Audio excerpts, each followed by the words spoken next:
নমস্কাৰ সকলোকে স্বাগতম জনাইছো আসাম কেৰিয়াৰ পইণ্ট ইউটিউব চেনেলটোলৈ। বন্ধুসকল পোনপ্ৰথমে সকলোকে অহা 27 তাৰিখৰ পৰা অনুষ্ঠিত হ'ব লগা SSC GD কনষ্টেবল পৰীক্ষাৰ কাৰণে শুভেচ্ছা জ্ঞাপন কৰিছো। আশা কৰিছো সকলোৰে এক্সাম যাতে ভাল হয়। যিসকলৰ অহা 27 তাৰিখে এক্সাম আছে ভালদৰে এইকেইদিন ৰিভাইজ কৰক। অহা কাইলৈ আছে আৰু দুদিনমান সময় পাইছে, যিহেতু এইকেইদিন আপোনালোকে অলপমান ৰিভাইজ কৰি দিয়ক আৰু আমাৰ যিমানখিনি ভিডিঅ'ছ আছে গোটেইখিনি ভিডিঅ' এবাৰ চাই দিয়ক। আজিৰ এইটো এটা জিকে ক্লাছ হয়। ইয়াত আমি 20টা মোষ্ট ইম্পৰ্টেণ্ট কুৱেশ্যন চাম। তাৰ লগতে কিছুমান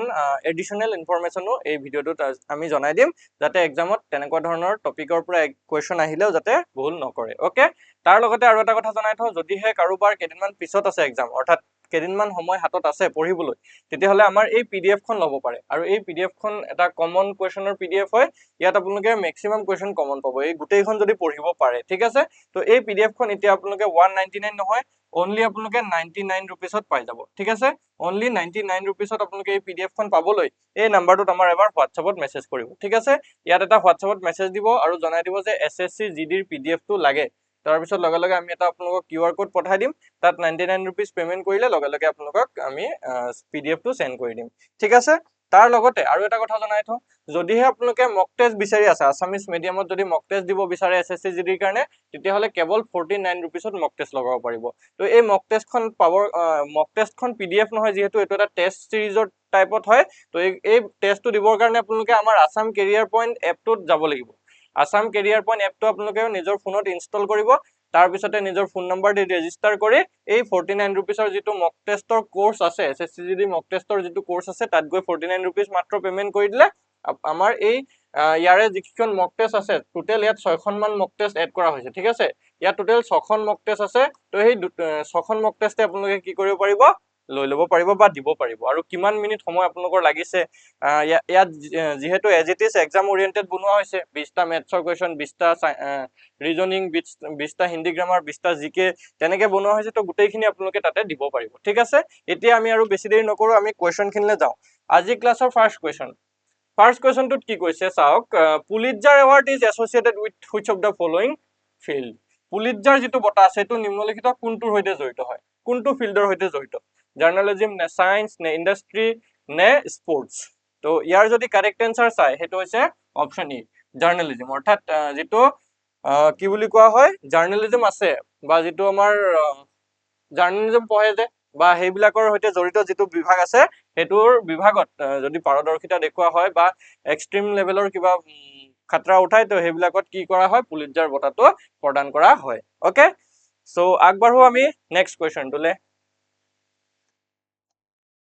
নেক্সট কুৱেশ্যনটো চাওক, the mobile court in India is the brain child of. ভাৰতৰ যিটো ভ্ৰাম্যমান আদালত আছে, এইটো দেশৰ মগজুৰ সন্তান বুলি কোৱা হয়। অৰ্থাৎ কাৰ মগজুৰ সন্তান হয়? Justice Bhagawati, Shri Rajiv Gandhi, doctor APJ Abdul Kalam নে মিছেছ প্ৰতিভা পাটিল? তো ইয়াৰ যদি আমি শুদ্ধ উত্তৰ চাওঁ, সেইটো হৈছে option C, doctor APJ Abdul কালামৰ কি হয়, মগজুৰ সন্তান বুলি কোৱা হয়। ঠিক আছে, কি হয় সেইটো? ভ্ৰাম্যমান আদালতটো। অ'কে, 2007 চনত হাৰিয়ানাৰ মেৱাত জিলাত প্ৰথম এই ভ্ৰাম্যমান আদালতৰ উদ্বোধন কৰা হৈছিল। তো এটা এটা ইম্পৰ্টেণ্ট পইণ্ট হয়, 2007 চনত কি হৈছিলে, হাৰিয়ানাৰ মেৱাত জিলাত প্ৰথম এই ভ্ৰাম্যমান আদালতৰ কি হৈছিলে, উদ্বোধনী হৈছিলে। Next question, first ever railway started in India is. ভাৰতত প্ৰথম ৰেলৱে আৰম্ভ কেতিয়া হৈছিল? ঠিক আছে, ভাৰতত প্ৰথম ৰেলৱে আৰম্ভ কেতিয়া হৈছিল সুধিছে। তো ইয়াৰে যদি আমি শুদ্ধ উত্তৰ চাওঁ, এইটো হৈছে অপশ্যন এ, 1853 হৈছিলে, অৰ্থাৎ 1853 হৈছিলে। অ'কে, ভাৰতীয় ৰেলৱেৰ ইতিহাস 160 বছৰতকৈ অধিক আগৰ পৰাই আৰম্ভ হৈছে। 1853 চনৰ 16 এপ্ৰিলত বুৰিবুণ্ডাৰ আৰু অৰ্থাৎ বম্বেৰ আৰু থানেৰ মাজত 34 কিলোমিটাৰ দূৰত্বত প্ৰথম যাত্ৰীবাহী ৰেলখন চলাচল কৰিছিলে। এই কুৱেশ্যনটো আহিব পাৰে পৰীক্ষাত যে ভাৰতৰ প্ৰথম ৰেল ক'ৰ পৰা ক'ৰ মাজত চলিছিলে। তো এইটো আছিলে বম্বে আৰু থানে, ঠিক আছে। বম্বে আৰু থানেৰ মাজত 34 কিলোমিটাৰ এটা পথ আছিলে আৰু সেই দূৰত্বটো অতিক্ৰম কৰিছিলে 1853 চনত। Next 4 number question, what is the time duration in second to sing our national anthem?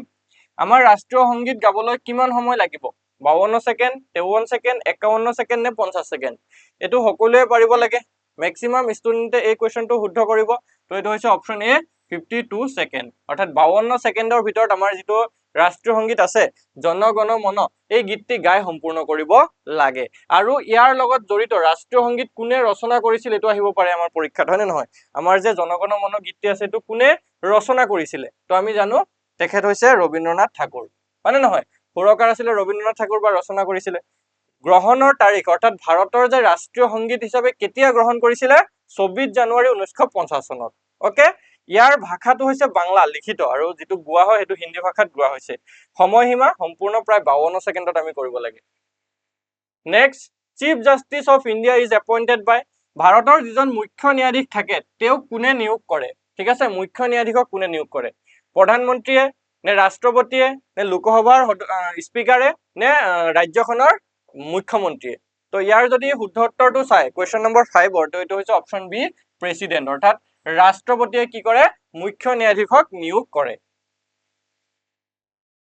Okay গম পালো 13 এপ্ৰিল 2026 তাৰিখলৈকে ভাৰতৰ যিজন মুখ্য ন্যায়াধীশ তেখেত কোন আছিল সূৰ্যকান্ত ঠিক আছে ন্যায়াধীশ সূৰ্যকান্ত 53 সংখ্যক মুখ্য ন্যায়াধীশ হিচাপে আৰু 2027 চনৰ 29 ফেব্ৰুৱাৰীলৈকে তেওঁ কি কৰিব মুখ্য ন্যায়াধীশ পদত থাকিব আৰু তেওঁ 2027 চনৰ 9 ফেব্ৰুৱাৰীত কি কৰিব অৱসৰ লব বৰ্তমান যিজন ভাৰতৰ প্ৰেসিডেন্ট বৰ্তমান ভাৰতৰ প্ৰেসিডেন্ট গৰাকী হৈছে শ্ৰীমতী দ্ৰৌপদী মুৰ্মু তেখেতৰ বিষয়ে আমি অলপ জানি থোৱাটো ভাল নেক্সট কোৱেশ্চন টু চাও In India, Planning Commission was set up in ভাৰতত কেতিয়া পৰিকল্পনা আয়োগ স্থাপন কৰা হৈছিল ঠিক আছে পৰিকল্পনা আয়োগ কেতিয়া স্থাপন কৰা হৈছিল আমি যদি চাও কোৱেশ্চন নম্বৰ 6 ততে ইয়াৰ শুদ্ধ উত্তৰ হ'ব অপচন বি 1950 অৰ্থাৎ 1950 চনত ভাৰতত পৰিকল্পনা আয়োগ কি হৈছিল গঠন কৰা হৈছিল বা স্থাপন কৰা হৈছিল ওকে 1950 চনৰ এটো 1950 চনত গঠন কৰা পৰিকল্পনা আয়োগকে সি কেসি নিয়ৰ ঠিক আছে সিনিয়ৰ জিৰ অধ্যক্ষতাত প্ৰথম পৰামৰ্শদাতা পৰিকল্পনা বোৰ্ডৰ পৰামৰ্শৰ ভিত্তিত পৰিকল্পনা আয়োগ গঠন কৰা হয় ওকে ইয়াৰ মুখ্য কাৰ্যালয় ক'ত আছে নতুন দিল্লীৰ যোজনা ভৱনত হয় with which work is the golden quadrilateral project associated with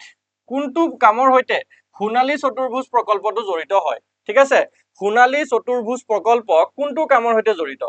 তো কোৱেশ্চন নম্বৰ 7 ৰ যদি আমি শুদ্ধ উত্তৰ চাও হেতু হৈছে অপচন বি road construction অৰ্থাৎ যিবিলাক ৰাস্তা নিৰ্মাণ আছে ঠিক আছে পথ নিৰ্মাণ কাৰ্য আছে সেই কাৰ্যটোৰ হৈতে সোণালী চতুৰ্ভুজ জড়িত হয় next Birju Maharaj is well known for Birju Maharaj দেশৰ বাবে সুপৰিচিত অৰ্থাৎ কিহৰ বাবে মণিপুৰী ড্যান্সৰ বাবে নে ওড়িশী ড্যান্সৰ বাবে নে কথক ড্যান্সৰ বাবে নে ভাংৰা ড্যান্সৰ বাবে তো আমি যদি ইয়াৰ শুদ্ধ উত্তৰটো চাও হেতু হৈছে অপচন সি কথক ড্যান্স ঠিক আছে বিৰজু মহাৰাজ কিহৰ বাবে ফেমাস হয় কথক ডান্সৰ কাৰণে ফেমাস হয় next 9 number question on what date does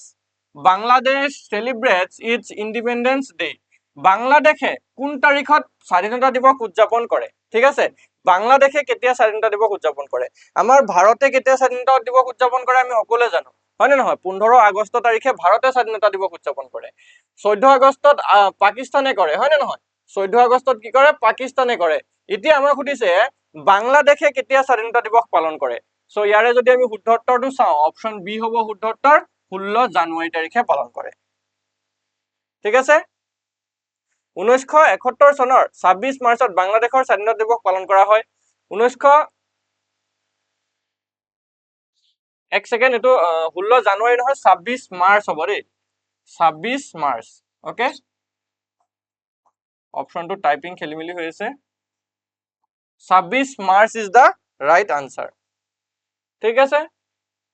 1971 চনৰ 26 মাৰ্চত বাংলাদেশৰ স্বাধীনতা দিৱস পালন কৰা হৈছিল 1971 চনৰ 25 মাৰ্চৰ শেষৰ ফালে পাকিস্তানৰ পৰা দেশখনে স্বাধীনতা ঘোষণা কৰাৰ স্মৃতিত কৰিছিল ওকে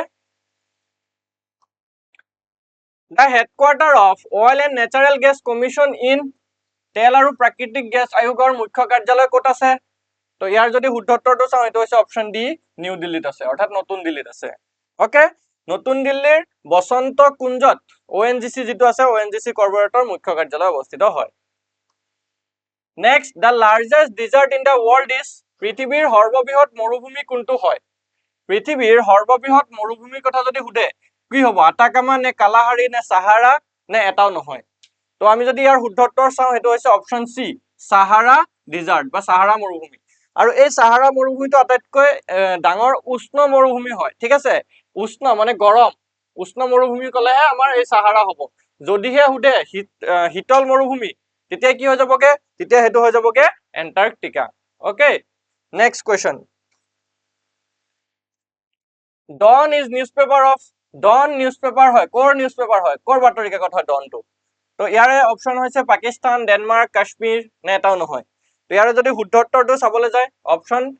কি হ'ব অপশন হৈ যাবগে এ পাকিস্তান ডন হৈছে পাকিস্তানৰ বাতৰি কাকত হল ইয়াৰ প্ৰতিষ্ঠাপক হৈছে মোহাম্মদ আলী জিন্না আৰু মুখ্য কাৰ্যালয় ক'ত আছে কৰাচী চীন Pakistan next A wind energy power station of 1 megawatt capacity has been established at Gujarat গুজৰাটৰ ক'ত ঠিক আছে এটো এনেকুৱা হ'ব লাগিছিল যে গুজৰাটৰ ক'ত 1 মেগাৱাট ক্ষমতাৰ বায়ু শক্তি কেন্দ্ৰ এটা স্থাপন কৰা হৈছে তো এই প্ৰশ্নটোৰ শুদ্ধ উত্তৰটো হৈছে অপশন এ ওখৰা ঠিক আছে ওখৰা জায়গা এটাত কি কৰা হৈছে 1 মেগাৱাট ক্ষমতাৰ বায়ু শক্তি এটা কি কৰা হৈছে স্থাপন কৰা হৈছে next the Periyar wildlife sanctuary is located in Periyar যেটো বন্যপ্ৰাণী অভয়াৰণ্য আছে এটো ক'ত অৱস্থিত হয় অন্ধ্ৰপ্ৰদেশত নে তামিলনাডুত নে কেৰালা নে এটাও নহয় তো ইয়াৰ কাৰেক্ট আনসাৰ হৈছে অপশন সি কেৰালাত আছে ঠিক আছে এটো মনত ৰাখি থব কেৰালাত পেৰিয়াৰ বন্যপ্ৰাণী অভয়াৰণ্যটো অৱস্থিত হয় next question Arjuna award is given to Arjuna বঁটা প্ৰদান কৰা হয় অৰ্জুন বঁটা কিহত প্ৰদান কৰা হয় স্পৰ্টছ পাৰ্সনক নে সাইন্টিষ্টক নে পয়েটছ নে এক্টৰ্ছ তো ইয়াৰে যদি শুদ্ধ উত্তৰটো চাই হেতু হৈছে option A outstanding sports person অৰ্থাৎ খেলুৱৈক প্ৰদান কৰা হয় যিসকলে খেলুৱৈত তেওঁলোকৰ প্ৰদৰ্শন দেখুৱায় ভাল প্ৰদৰ্শন দেখুৱায় তেওঁলোকক অৰ্জুন বঁটা প্ৰদান কৰা হয় next 16 number question da main city of Kashmir valley is Kashmir উপত্যকাৰ প্ৰধান চহৰখন কোনখন হয় কাশ্মীৰ উপত্যকাৰ প্ৰধান চহৰ কোনখন হ'ব পাঠানকোট নে শ্ৰীনগৰ নে কুপৱাৰা নে এটাও নহয় তো ইয়াৰে যদি শুদ্ধ উত্তৰটো চাই 16 নম্বৰ কোৱেশ্চনটোৰ হেতু হৈছে অপশন বি শ্ৰীনগৰ ঠিক আছে শ্ৰীনগৰ হৈছে কাশ্মীৰৰ উপত্যকাৰ প্ৰধান ঠাই বা চহৰ নেক্সট 17 নম্বৰ কোৱেশ্চনটোত কৈছে which country is known as the land of midnight sun কোনখন দেশক মিডনাইট সানৰ দেশ বুলি জনা যায় কি হ'ব এটো জাপান নে সুইজাৰল্যান্ড নে নৰৱে তো ইয়াৰে যদি শুদ্ধ উত্তৰ চাই এটো হৈছে option C Norway is the right answer next 18 number question Satyameva Jayate has been taken from Satyameva Jayate কৰ পৰা লোৱা হৈছে ঠিক আছে সত্যমেৱ জয়তে বাক্যশাৰী কৰ পৰা লোৱা হৈছে মুণ্ডক উপনিষদ নে ঋগবেদ নে নাট্যসূত্ৰ নে কি হ'ব সামবেদ তো ইয়াৰ যদি শুদ্ধ উত্তৰ চাই এটো হৈছে অপশন এ মুণ্ডক উপনিষদৰ পৰা লোৱা হৈছে 19 নম্বৰ কোৱেশ্চনত কি কৈছে ক্যাপিটেল অফ মিজোৰাম মিজোৰামৰ ৰাজধানী কি হয় ঠিক আছে মিজোৰামৰ ৰাজধানী কি আইজল শিলং নে ইম্ফল নে কি আমি নৰ্থ ইষ্টৰ ষ্টেট গিখনৰ লগতে ভাৰতৰ গোটেইখিনি ষ্টেটৰ কি কৰিব লাগিব ৰাজধানীখিনি মনত ৰাখিব লাগিব তো এটো যদি চাও option A is the right answer Aizawl ঠিক আছে মিজোৰামৰ ৰাজধানী কি হয় আইজল হয় আজি ক্লাছৰ লাষ্ট কোৱেশ্চন এটো লাষ্ট কোৱেশ্চনটোত কি কৈছে Question number 20 London is situated on the bank of which river London কোনখন নদীৰ পাৰত অৱস্থিত হয় ঠিক আছে লণ্ডন কোনখন নদীৰ পাৰত অৱস্থিত ইয়াতে অপশনবোৰ দিয়া আছে জেমস নে টেমস নে হেমস নে থেমস তো ইয়াৰে যদি শুদ্ধ উত্তৰটো চাই option D is the right answer Thames নদীৰ পাৰত অৱস্থিত হয় সো এটো কনফিউজ নহব এটো নহয় এটোহে কাৰেক্ট আনসাৰ হয় ওকে সো আজি ক্লাছত এইখিনি কোৱেশ্চনে আছিল আই হোপ ক্লাছটো ভাল পাবা সকলোৱে যদিহে ভিডিওটো ভাল লাগি থাকে যদিহে আপোনালোকে আগন্তুক এসএসসি জিডিৰ কাৰণে ভালদৰে প্ৰস্তুতি চলাই আছে ভিডিও কেইটা ডেইলি চাব আৰু আমাৰ চেনেলটো সাবস্ক্ৰাইব কৰি লব ঠিক আছে যিসকলৰ আগন্তুক কেদিনমান পিছত পৰীক্ষা আছে তেওঁলোকেটো পিডিএফটো এবাৰ লৈ পিনে ভালদৰে সেইখিনি পঢ়ি থাকিব ধন্যবাদ